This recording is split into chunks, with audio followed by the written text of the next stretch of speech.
आगामी जिल्हा परिषद आणि पंचायत समिती निवडणूक 2025च्या पार्श्वभूमीवर शिवसेना उद्धव बाळासाहेब ठाकरे गटाने आयोजित केलेल्या शिवसंवाद दौऱ्याला गंगापूर तालुक्यात उत्स्फूर्त प्रतिसाद मिळत आहे।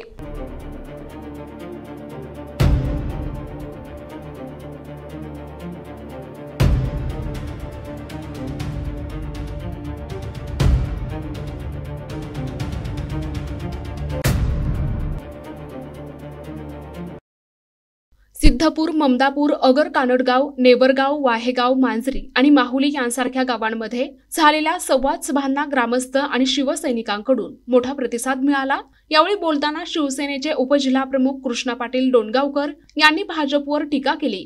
ते म्हणाले, भाजप हे कापसाची आयात करणारे सरकार आहे। शेतकऱ्याच्या शेतीमालाला अजिबात भाव नाही, म्हणून लोक त्यांच्या विरोधात आहेत, असे मत त्यांनी व्यक्त केले। दौऱ्यात स्थानिक प्रश्न, रस्ते, पाणी पुरवठा, शेती अडचणी, तरुणांसाठी रोजगार आणि विकास कामांच्या गरजांवर ग्रामस्थांनी थेट मते मांडली। या सर्व मागण्यांकडे सकारात्मक दृष्टीने पाहत आगामी निवडणुकीत जनतेसाठी ठोस आणि विकासमुखी भूमिका मांडण्याचा निर्धार पदाधिकाऱ्यांनी व्यक्त केला। संपूर्ण शिवसंवाद दौरा पक्षप्रमुख शिवसेना उद्धव बाळासाहेब ठाकरे, शिवसेना नेते चंद्रकांत खैरे आणि विरोधी पक्षनेते अंबादास दानवे यांच्या मार्गदर्शनाखाली संपन्न झाला। त्यांच्या सूचनांनुसार ग्राम पातळीवर संवाद वाढवत संघटन अधिक भक्कम करण्यावर भर देण्यात आला। या संवाद दौऱ्यात कृष्णा पाटील डोणगावकर, सुभाष पाटील कानडे, लक्ष्मणभाऊ सांगळे, अंकुशराव सुंब, पांडुरंग कापे आदींसह आजी माजी पदाधिकारी आणि तरुण मित्रमंडळ मोठ्या संख्येने उपस्थित होते।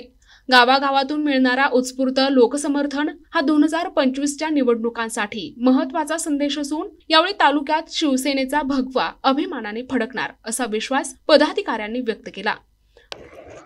शिवसंवाद दौऱ्याला गाव पातळीवर चांगला रिस्पॉन्स भेटतोय, तर आपण जाणून घेऊया नेमकं याचा उद्देश काय। जिल्हा परिषदेच्या निवडणुका येत्या 2-4 दिवसात जाहीर होतील अशा चर्चा आहेत। आता ते कधी होतील ते भाजपवाले ठरवतील, त्याच दिवशीच निवडणुका जाहीर होतील त्यांच्या सोयीनं। पण त्यात जाहीर झाल्यानंतर जाण्यापेक्षा आधीच सगळ्यांची भेटी घेतल्या पाहिजे, कारण की इतर पक्षांचे भारतीय जनता पार्टी असेल किंवा शिंदे गटाचे लोक फिरतायत आणि आम्ही पण फिरलं पाहिजे अशी आमच्या पदाधिकाऱ्यांची चर्चा झाली। आज एका गाण्याचं नियोजन केलं। सकाळी 8 वाजेपासून सिद्धापूरपासून आम्ही सिद्धापूर, कानडगाव, ममदापूर, नेवरगाव, वाहेगाव, मुद्देशवाडगाव, मांजरी, माहुली ह्या गावांना आम्ही भेटी दिल्या आणि सगळ्यांचे मतं जाणून घेऊन त्या गावात कोण इच्छुक आहे किंवा त्या गावातलं सर्वसामान्य मतदाराची काय भूमिका आहे ही जाणून घेतली। शिवसेनेचं अत्यंत चांगली परिस्थिती या गटामध्ये आहे। आमचे अनेक चांगले इच्छुक उमेदवार आमचे या ठिकाणी शिवसेनेकडनं लढण्यासाठी जिल्हा परिषद पंचायत समितीसाठी आहे आणि सगळ्यांच्या चर्चेतनं सल्लामसलत करूनच आम्ही उमेदवारीच्या बाबतीतला निर्णय या ठिकाणी घेणार आहोत आणि आम्हाला खात्री आहे की आम्ही नेवरगाव गटावर शिवसेनेचा भगवा या ठिकाणी 100% फडकवणार आहोत।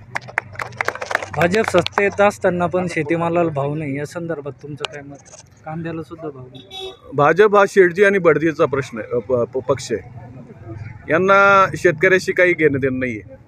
हे शेतकऱ्यांच्या विरोधात नुकसानीत निर्णय घेणारे लोक आहेत। हे कापसाची आयात करणारी लोक आहेत, हे डाळींची आयात करणारी लोक आहेत आणि त्याच्यामुळं शेतकऱ्याला या ठिकाणी त्याच्या शेतमालाला भाव मिळत नाही। ही मोदी सरकारच्या काळातला हे सत्य आहे।